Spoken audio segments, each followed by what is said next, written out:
Raymond's wife is finally coming tomorrow to the global server. We're getting our own Daiyan finally, so if you want to know how to properly build her, how to invest in her, what are the best weapons, attachment, stats, and how her skills overall work, this is the video for you. As usual, hello the internets, welcome back to Daiyan Waifus, I'm Sefhi, your favorite gambling addict, and today we're talking about Raymond's wife, the one and only controversial character in CN. She's amazing. I personally love her a lot. I like her a lot because she carried me early on in this account. In CN, she was the first banner, so she carried my ass for a long time. So let's talk a little bit about her and how I would personally build her. So before we start, leave a like, subscribe, help me grow the channel, and we can start with in what situations it's worth pulling for her, in my opinion, right? And there is a couple of situations actually. The first one is going to be, of course, if you have Kyonju. They pair really well together, and you'll see why later, but she can proc the extraction for Kyonju or the support attack quite often. So they pair amazing if it's for bosses and you need that your second team is lacking in DPS, you can pull one copy of Daiyan and she's gonna work fantastic. The second reason is overall you need another DPS. If you don't have all of the characters for now available, right? She's a great character to go for. So I will say it's worth getting one copy. And the third reason is because she doesn't need dupes in order to work. She doesn't need dupes. You can get one copy and you're good to go. So that's always a benefit, and she doesn't need even her signature weapon. She can be using Planeta, even Golden Melody if you want. So in those situations, I think it's worth getting one copy. For people who already have like 2 teams or 4 DPSs semi-build, I don't think it's necessary to get her because physical characters are kind of a letdown right now. Mika doesn't focus a lot of them. Now that said, let's talk a little bit about pros, cons, weapons, keys, and attachments. This is everything we're going to be talking about. If you want to pause or rewind, I'll take a picture here. All good, no problem, okay? In fact, I'll make this smaller. There you go. So if you don't want to see me yapping for 10 minutes, this is what we're going to be talking about. So we're going to start with the pros if you guys want. So pros wise, we have to start with highest mobility. Daiyan is the highest mobility character in global, and she will be for a while for multiple reasons. But if we come here into the dull stats, you'll see that if we order by mobility, Daiyan is actually 9, so same as Crawling and Ulrid, but her passives give her more mobility and her keys and buffs give her even more mobility, making her the highest. This is important because some of her buffs will proc depending on how fast she moves, or if she has higher mobility than the enemy. So that's why it's important that she has so much mobility, also because she is a vanguard and they're kind of squishy, so it's always nice to get the extra mobility. Now, the best thing about this character, by far, if fully invested with dupes, weapon, etc., is that she will constantly be able to spam her ultimate and her skill 2, right? So not this one, sorry, her skill 2, which is what is giving her her buffs, and her ultimate, she will be able to constantly spam this. So skill 2 into ultimate, next turn skill 2 into ultimate, rinse and repeat forever. This is pretty good. This will do a lot of damage and also help you if you have your Kyonju proccing constantly the extra attack, the support attacks as well.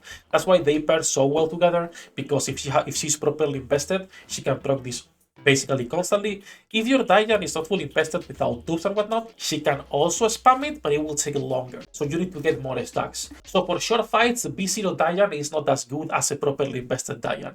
For short fights, I would not recommend bringing her. But for bosses, she's fantastic even at B0, which is what we were saying earlier. That's like another good reason to be pulling for her. And she also has a lot of shield damage, stability index, whatever you want to call it. Just call it shield, Mika, come on. What is this? And the reason she deals so much damage to the stability shield is because this thing right here, this skill 2, is basically what gives her her main move, tuning stacks. Okay, these stacks increase your damage by a lot. You can accumulate up to 10 of them. You're getting 3 every time you use this skill, 3 stacks, great. But you also are gaining this buff right here. This will deal damage to the stability index equal to how many stacks you have right here. You can get up to 10, so you can be dealing technically, 10 damage to stability index all the time, which is pretty nice. Only procs once, but it's still fine, right? So that's why she's dealing so much damage if you have a properly invested Daiyan, because that skill is going to be destroying shields constantly, which is always a nice thing. Now, she also has something called Ambush, and we'll talk about that, but that's why she pairs really well with Kyonju. This is on her passive. So when we talk about her passive, there's a lot of things, right? Basically, when she has 2 or more stacks of this tuning, that she's gaining at least 3 from her skill, right? And someone is going to attack her, she will instead attack them, dealing 150% of physical damage. doing 4 to the stability index, so 4 extra damage to stability index, and gaining an extra stack of tuning, which is pretty nice. And if she has 3 stacks of tuning, she's also going to be increasing her damage by an extra 20%. And this is why this ambush is so good, because it will also be proccing the support attacks for your Kyonju, which even if only activates 1 per turn, is more than enough between her and Kyonju to be killing everyone. And then for free-to-play talent spenders, like I was saying earlier, she works without dupes. Now, dupes are really good for her because dupes is what makes her good even in short fights. As I was saying earlier, she gains 3 stacks right here when she uses the skill, right? Now, her ultimate will reduce the cooldown based on how many stacks you have.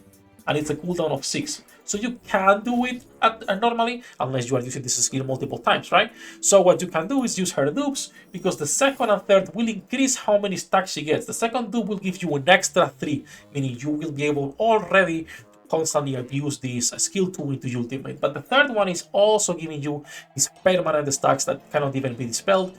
An extra 3 ones. So B2 and B3 is what makes her able to constantly spam this no matter the fight. If she doesn't have dupes, she will still be able to spam, but it will take longer until she builds up these stacks. Meaning, without dupes, for short fights, no bueno. With dupes, even in short fights, she's going to be fantastic. Now, she also has a Dispel on her skill. If I remember correctly, in this one, she is dealing 150% physical damage and dispelling 1 buff right here. So this is pretty good. And her weapon has a chance for extra Dispel, her signature weapon. So a lot of bosses in Guild Wars and in general bosses in the campaign as well and the events will have a lot of annoying buffs, and this makes it easier to handle them. And then the last pro that I would include here personally is that she can use Planeta as her best weapon. She doesn't even need to be put for her weapon. Because Planeta, if I go to my Tololo, I think she has her. Yes, and we go to Calibrate so you can see it. When a kill is made or after this unit's extra action ends, damage is dealt increased by 5%, stacking up to 5 times. Nice. But after reaching 5 stacks, gain 3 tiles of additional movement after an active attack. This is reduced even further if you get 3 dupes of Planeta, and this is why this weapon is perfect for your Daiyan. I personally will not be pulling for her weapon, but my Planeta is staying on my Tololo because she's my wife. She's already built and I like her a lot, so in my case, I'm not building Raymond's wife when I get her tomorrow. I'm just gonna be keeping her in the collection. We will marry her to NTR Raymond, and that's it. Now that's it about the pros. Let's move a little bit into the cons and what I would say are the downside of this character. When we talk about cons, the first one and the most important one, okay? She cannot deal elemental damage or apply elemental debuffs. This is super important for me because I put on every single character Phase Strike.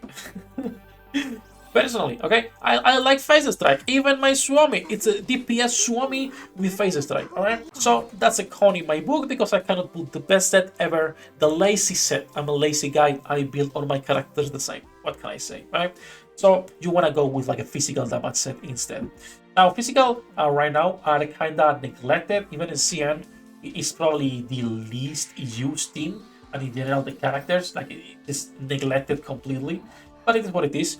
Maybe in the future they rework this, at least in Girls Online 2. I don't know about Mika's other games, but in this game they've been pretty good when it comes to buffing all characters and other elements as well.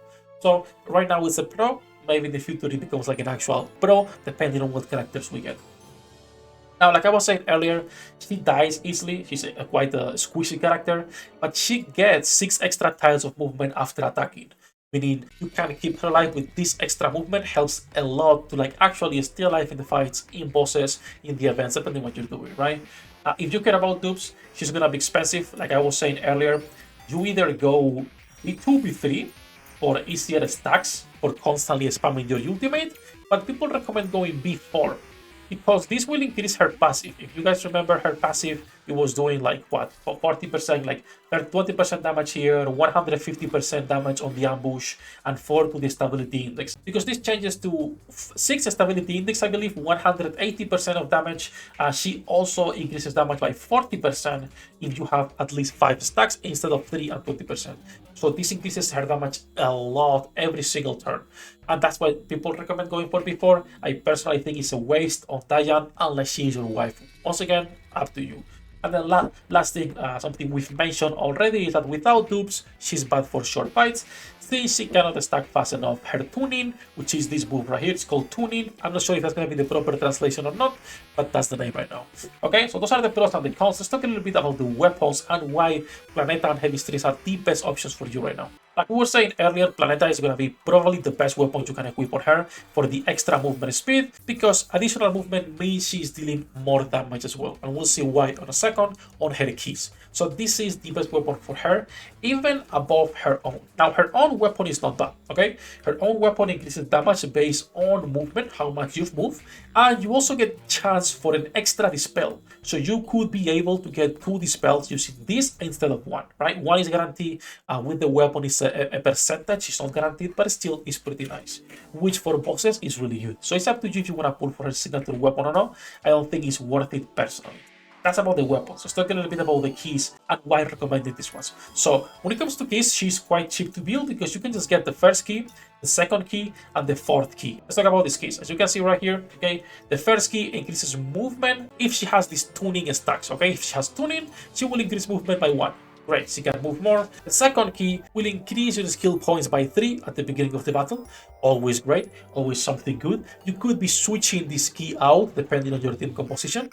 Up to you. And then the key 4, and this is the most important one, right? If your movement is higher than the target you are attacking, you are gaining an extra stack of tuning at the beginning of that action, which is super important. So you are getting all of your stacks faster. Instead of 3 now with your skill 2, you're gaining 4. If you get your copies 2v2, she constantly spams her ulti, which again is pretty nice. And then lastly, if you wanted, you could go for her common key, which also increases movement by even 1 more point. So she's gonna be a fast lady, okay? She can move through the whole map. And this is pretty good, but also expensive because you need to unlock everything else and depends on your core economy, okay? Cores are gonna be something you really have to think what characters you want to fully invest on or what keys you want to get to not waste them, okay? But these keys will make her so she can move through the whole map better with her skill set, and this is one of the characters that you can just take from the beginning of the map and take her directly to the end where the boss is and just nuke the boss. That's how we use her in CN at the beginning. Now, attachments, okay? We already talked about this, but you cannot use Phase Strike. It's over. I'm gonna be putting it anyway because I don't care. You wanna go with physical damage set. And priority, I've talked about this a couple of times for the attachments themselves, but every character wants the same. Like there is no character, or sorry, 99% of the DPSs want the same attachments. Attack percentage, attack flat, critical damage, crit rate. You want all of those 4, literally. There is no character, no DPS that doesn't benefit from this. So that's how you should be building her. Once again, all in my opinion, right? That said, that's gonna be our short guide before release for Daiyan, aka Raymond's wife. The girl that almost made Girls From into EOS on CN. All that jacking aside, though, that's gonna be it for this video. As usual, guys, thank you for coming, thank you for watching the content. Leave a comment down below if you have any questions about Daiyan. That's gonna be it for this one. Good luck with your pool generates, and see you in the next one. 役立たずは楽園から追放するのみ。ブランとノワールのショータイムです。天地万物を切るとはこういうことだ。